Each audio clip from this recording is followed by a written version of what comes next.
আমেরিকার corona virus phone করেছিল বাংলাদেশের করোনা ভাইরাসকে। বাকিটা ইতিহাস শুনুন সেই আমেরিকা করোনা ভাইরাস আর বাংলাদেশের করোনা ভাইরাসের কথোপকথন। ভাই সালাম, কেমন আছেন? তুই আর কথা কইস না, মানিস তুই তো রাখলি কিছু। তোর পারফরমেন্স দেখে তো তোর নিজের ভাই বলে পরিচয় দিতে লজ্জা হয়। যেখানে আমি আমেরিকার গুলার হই দিতেছি আর তুই দেশের লকডাউন পর্যন্ত তুই লাগতেছে। সি সি, কি করলি রে ভাই? ভাই আমার কি দোষ? এদেশের মানুষ নিজেরাই তো বড় ভাইরাস ভাই। আমি নিজে না দেখলে বিশ্বাস করবেন না ভাই। প্রথম সমস্যা হইল ভাই, এগোর ভিতরে ঢুকাই তো মাংস খুঁজে পাই না, গলা থেকে পেট পর্যন্ত শুধু ধুলার স্তর। এরা নিঃশ্বাসে অক্সিজেন নেয় না ভাই, ধুলা নেয়, ভিতরে সব কেদা দিয়া মাখামাখি ভাই। তুই মাংস পাস না, অন্য অন্য ভাইরাসটা কেমনে পায়? ঘোড়ার ডিম পায় ভাই, ভিতরে ঢুকা দেখি বড় ভাইরা সব আমার নিয়ে হাসাহাসি করতেছে। বড় ভাই কেডা আবার?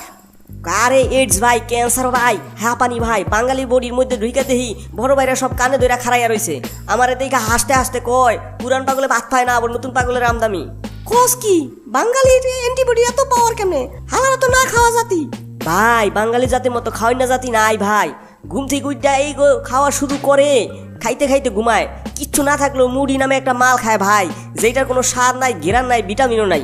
তাই ওকে সামনে খালি রাখবেন, দেখবেন গরুর মতো চাবাইতে থাকবো। ফালতু বুঝ দিবি না আমারে। এত খাইলে ওগো দেশে এত রোগ বালাই কেন, এত হাসপাতাল কেন? ভাই খাওন তো সব ভেজাল খাওন, পোড়া তেলে ভাজা, ধুলায় ভাজা, মাছিতে হাগা, পচা জিনিসে খান খায়। আর ফরমালিন ছাড়া তো কোনো খাওয়ানই নাই। ওগো অ্যান্টিবডি জন্মের পর থেকে খালি মারামারি কিলাকিলির মধ্যে বড় হইতেছে ভাই। আমি ঢুইকা কিছু কই নাই, অ্যান্টিবডি আইসা আমার থাপ্পড় শুরু করতেছে ভাই। ওগো অ্যান্টিবডি খুব ডিস্টার্ব ভাই। কস কি এত ডেঞ্জারাস জাতি? ডেঞ্জারাস কি কমো ভাই, এইখানে একটা ডিস্ট্রিক্ট আছে, নাম নিলে মামলা করবো, নাম না নেই। এই ডিস্ট্রিক্টে ভাই ছাগল রাহা নিয়ে মার্ডার হইয়া যায় ভাই, লুডু খেলা নিয়ে কোপাকুপি হয় রে ভাই। খাইছে রে, এত দেখি পুরো কোপাকুপির জাতি। আচ্ছা বুঝতে পারছি ভাই, কিন্তু তবু একটু দেখ না মানে। ভাই চেষ্টা তো কম করতেছি না, কিছু কিছু ঘটনা ঘটে, এগুলি দুনিয়ার অন্য কোনো করোনা ভাইরাসের ফেস করতে হয় না ভাই। ওই দিন ভাই এক করোনা ভাইরাস অনেক কষ্ট করে একজন মাছকে বসে পড়ছে মাত্র ভাই রে ভাই, এমন গন্ধ মাছকে, গন্ধে সেই ভাইরাস ভাই মারা গেছে। কস কি এত গন্ধ কেন? এত গন্ধ কেন? হালারা দাঁত মাজে না? ভাই দাঁত রেগুলার মাঝে কিনা জানি না, তবে বাসায় সবাই এক মাস্ক ব্যবহার করে ভাই। বাপে মাস্ক পরে বাজারে যায়, বিড়ি খাইতে খাইতে বাসায় আহে, আহার পর পোলায় সেই মাস্ক পরে আবার গার্লফ্রেন্ডের সঙ্গে দেখা করতে যায়। আইলে আবার মায় আবার সেই মাস্ক পরে বইনের বাসায় যায়। বিতিশ্চিকিরি অবস্থা ভাই। এইটা যে ছাতা না পদ্মা, হ্যাঁ গো সে বুঝাইবো কেডা? বাইরে ভাই শুই নাই তো আমার বমি আসতেছে। ভাই এগুলা কিচ্ছু না, ওই দিন এক করোনা ভাইরাস একজনের মুখে ঢুইকা আমারে কল দিছে, 2 ঘন্টার মধ্যে সেই ভাইরাস মারা গেছে। কেন গন্ধওয়ালা মাছ পড়ছিল? না ভাই, ওইখানে একটা নদী আছে, নাম হলো বুড়িগঙ্গা, ওই নদীর পানি দিয়া কলকলি করছিল ভাই। কোস কি নদীর পানি দিয়ে কুলকুলি করলে আবার আমরা মরবো কেন? আমরা কি এতই দুর্বল বেটা? ভাই দুনিয়ার এমন কোনো ব্যাকটেরিয়া ভাইরাস নাই এই নদীতে নাই ভাই। পানি বইলা আপনি কইতে পারেন এটা ভাইরাস আর ব্যাকটেরিয়ার জুস। এই পানি দিয়ে এই জাতি গোসল করে কুলকুলি করে ভাই। আর আপনি আমারে কোন আমরা কি করতাছি, জীবনে ঝুঁকিতে পড়ছি ভাই এই দেশে আইসা। আরে ভাই কোস কি এ কোন জাতি?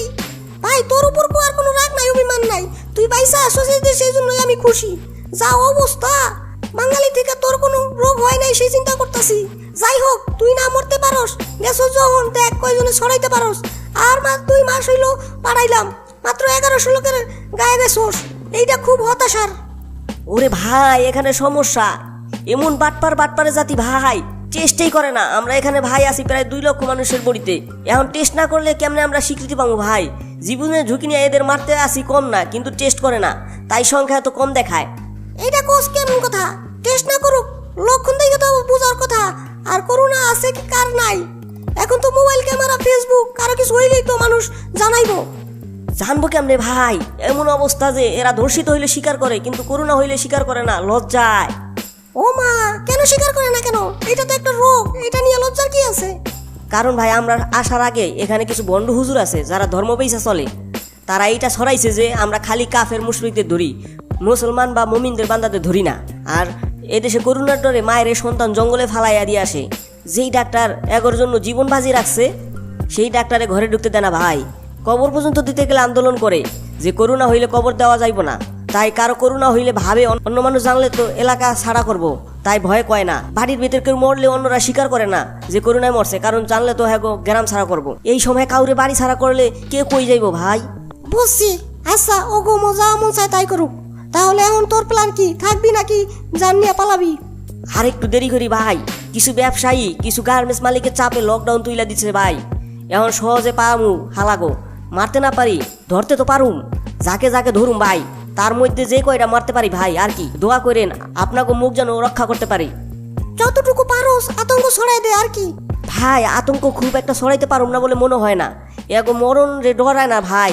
আইসোলেশনে ওরা প্রেম করে, এরই মধ্যে দেশে গরিবের চাল চুরি করে, অর্থনৈতিক ধ্বংসের নামে গরিবের শ্রমিক কাজে বাধ্য করে, নাম ফুটাইতে কাঁচা ধান কাইটা ফালায়, ভুয়া মাছ দেয়, ভুয়া পিপিয়ে দেয়।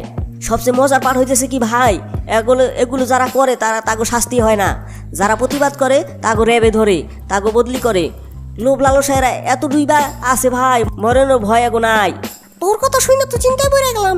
তুই সাবধান থাক ভাই, আগে জানলে তোকে বঙ্গদেশে কোনোদিন পাঠাইতাম না। যা বুঝলাম এগো তোরে লাগবে না, ওগো মরণের জন্য ওরা নিজেই যথেষ্ট। তুই আইয়া পর ভাই।